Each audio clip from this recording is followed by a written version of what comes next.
হাতেম তাই আল্লাহর রাসূলের অনেক পূর্বে পৃথিবী থেকে বিদায় নিলেও আল্লাহর রাসূল সাল্লাল্লাহু আলাইহি ওয়াসাল্লাম হাতেম তাইকে কেন সম্মান করতেন, কেন তাকে শ্রদ্ধা ভরে স্মরণ করতেন? প্রিয় দর্শক, আজকে আমরা ঘুরে আসবো এক ঐতিহাসিক মুহূর্ত থেকে, যখন এক মহিলার ভাগ্য বদলে গিয়েছিল, যখন আল্লাহর রাসূল সাল্লাল্লাহু আলাইহি ওয়াসাল্লাম জানতে পারেন তিনি হাতেম তাই গোত্রের একজন নারী। আমরা জানবো নবী করিম সাল্লাল্লাহু আলাইহি সাল্লাম কেন সেই মহিলাকে ভয়ঙ্কর অপরাধের পরেও বন্দী দশা থেকে মুক্তি দেওয়ার নির্দেশ দিয়েছিলেন। এই প্রশ্নের উত্তরে লুকিয়ে আছে দয়া, ন্যায় বিচার এবং এক অসাধারণ নেতৃত্বের গল্প। বলা হয়ে থাকে তখনকার যুগে হাতেম তাইয়ের একটা গোষ্ঠী ছিল। হাতেম তাই সম্পর্কে জানে না এমন মানুষ হয়তো খুব কমই ছিল।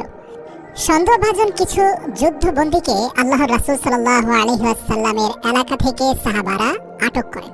তাদের মধ্যে ছিল হাতেম তাইয়ের গোষ্ঠীর এক মহিলাও। নবী করিম সাল্লাল্লাহু আলাইহি ওয়াসাল্লাম যখন সেই মহিলার ব্যাপারে জানতে পারেন, তখন তিনি সাথে সাথে নির্দেশ দেন সেই মহিলাকে যেন সম্মানজনকভাবে ছেড়ে দেওয়া হয়। কিন্তু মহিলাটি আল্লাহর রাসূলের এই প্রস্তাবকে নাকচ করে দেয়, কারণ তার সাথে তাদের এলাকার আরো কয়েকজন মানুষ ছিল। তার এমন কথা শুনে পরবর্তীতে হুজুর সাল্লাল্লাহু আলাইহি ওয়াসাল্লাম সেই মহিলা সহ পুরো দলকে ছেড়ে দেন, তাদের সমস্ত জিনিসপত্র ফিরিয়ে দেন। শুধু তাই নয়, যাওয়ার পথে তাদের অসংখ্য উপহার দেন, তাদেরকে তাদের এলাকা পর্যন্ত পৌঁছে দেওয়ার নির্দেশ দেন। এতটাই সুনাম ছিল হাতেম তাই ও তার মানুষজনের যে দুজাহানের বাদশাহ মুহাম্মদ রাসূলুল্লাহ সাল্লাল্লাহু আলাইহি ওয়াসাল্লাম যখনই এই হাতেম তাইয়ের কথা শুনতেন, শ্রদ্ধা ভরে তাকে স্মরণ করতেন। এবং এই ব্যক্তির প্রশংসা শুধু আল্লাহর রাসূল করতেন এমনই নয়, আস্তিক, নাস্তিক, ইহুদি, খ্রিস্টান, মুসলমান, আপামর সকল জনসাধারণের কাছে এই হাতেম তাই ছিলেন অসাধারণ একজন ব্যক্তিত্ব। একবার রোমের বাদশাকে তার প্রাসাদের দরবারে এক উজির হাতেম তাই সম্পর্কে বলে। হাতেম তাই সম্পর্কে বলতে বলতে বাদশাকে হাতেম তাইয়ের একটা ঘোড়ার কথাও বলা হয়, যে হাতেম তাইয়ের একটা ঘোড়া আছে, সেটা দেখতে যেমন সুন্দর তেমনই তীব্র গতিতে দৌড়াতে পারে। ফলে হাতেম তাই এর সবচেয়ে প্রিয় ঘোড়ার তালিকায় সেটি রয়েছে। হাতেম তাই সম্পর্কে এত কথা শুনে রোমের বাদশা অবাক হন এবং উজিরকে বলেন, তোমরা হাতেম তাইয়ের কাছে যাও এবং তাকে গিয়ে বলো রোমের বাদশার তার ঘোড়াটি পছন্দ হয়েছে। বাদশার নির্দেশ মোতাবেক উজির লোকবল নিয়ে পৌঁছে যায় হাতেম তাইয়ের কাছে। কিন্তু সেই রাতে প্রবল বেগে ঝড়, বৃষ্টি এবং প্রচন্ড তুফান হচ্ছিল।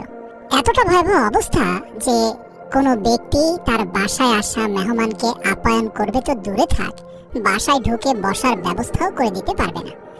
অথচ হাতেম তাই তার বাসায় আসা রোম রাজ্যের অতিথিদের যথাসম্ভব সম্মানের সহিত আপ্যায়ন করেছেন, ঘরে বসতে দিয়েছেন, দাওয়াত রক্ষা করার সকল ব্যবস্থা নিয়েছেন। এমন ঝড়ের রাতে তিনি সবার জন্য পোলাও মাংসের ব্যবস্থা করেছেন। এত মজাদার খাবারের আয়োজন দেখে এরা সবাই তো অবাক। সবাই বেশ পেট পুরে খাবার দাবার গ্রহণ করে রাতের বেলা আরাম করে ঘুমিয়ে পড়ল। সকাল হলে ধীরে ধীরে আকাশ পরিষ্কার হয়ে সমস্ত কিছু ফকফকা হয়ে গেল। এবার রোম থেকে আসা উজির হাতেম তাইয়ের কাছে গিয়ে জানালো সে আসলে কেন এখানে এসেছে। সে বলল, দেখুন জনাব হাতেম তাই, রোমের বাদশার আপনার ঘোড়া খুবই পছন্দ হয়েছে, তিনি সেটা নিয়ে যাওয়ার আদেশ দিয়েছেন। কাজেই আপনি না চাইলেও আমরা আপনার ঘোড়াটি এখন জোরপূর্বক নিয়ে যাব। একথা শুনে হাতেম তাই দুঃখ প্রকাশ করলেন এবং বললেন, বলেন কি, জোর করে নিয়ে যাওয়ার তো প্রশ্নই আসে না, আমি আপনাদেরকে দিয়ে দেব।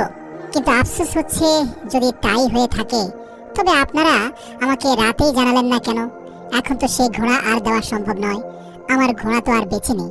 রাতে এমন ঝড়ের কারণে কোথাও থেকে খাবারের ব্যবস্থা করা সম্ভব ছিল না, তাই আমি আমার ঘোড়াকে জবাই করে তার মাংস দিয়েই আপনাদের আপ্যায়ন করেছি।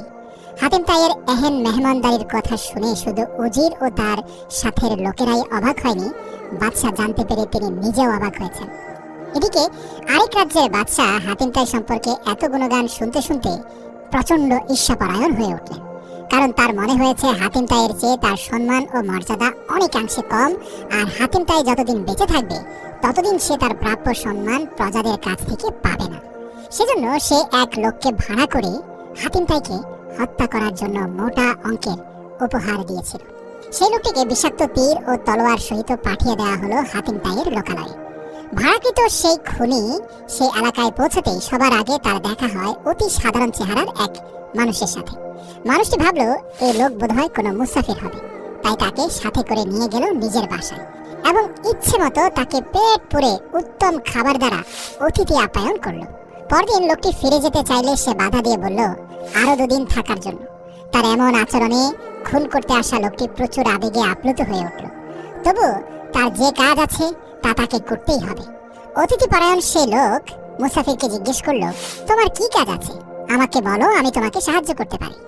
বলে দুজনে বাসা থেকে বের হলো এবং পথিমধ্যে সে ভাড়াটি খুনি জিজ্ঞেস করলো, আচ্ছা ভাই, তোমাকে আমার অত্যন্ত আপন মনে হয়, তুমি না জেনে না চিনে আমাকে এত ভালোবাসা আর আপ্যায়ন করলে, শেষমেশ আমাকে একটা সাহায্য করো, সেটা হলো যে এই এলাকায় হাতিম তাই আসলে কে?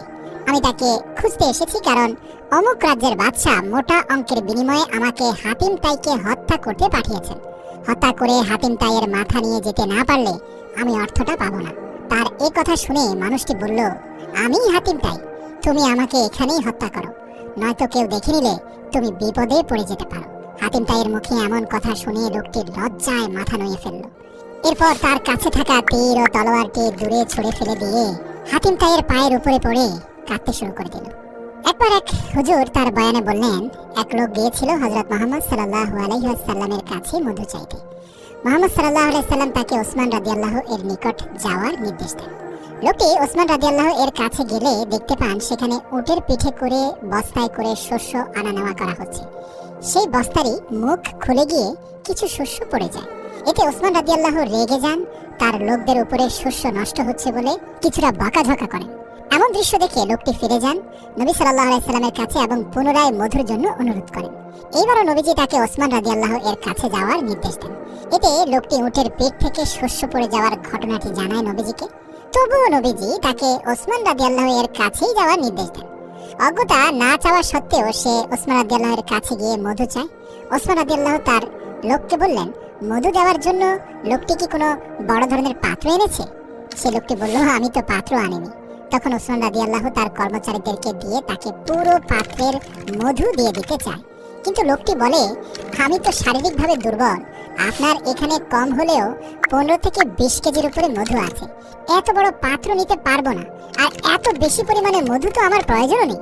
একথা শুনে ওসমান রাদিয়াল্লাহু উটের পিঠে করে তার বাসায় পুরো মধুর পাত্রটি পৌঁছে দেয়। ওসমান রাদিয়াল্লাহু তাআলা আনহুর এই ঘটনা বলে আল্লাহর রাসূল সাল্লাল্লাহু আলাইহি সাল্লাম বলেন, পৃথিবীতে সবাই ধনী হতে চায়, কিন্তু কেউ ওসমানের মতো হতে চায় না।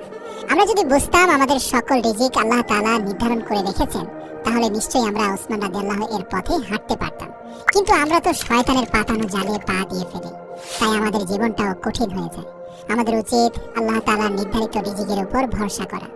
দেখা যাবে পৃথিবীতে আপনা আপনি রাজার সুখ ভোগ করতে পারছি। সুবহানাল্লাহ।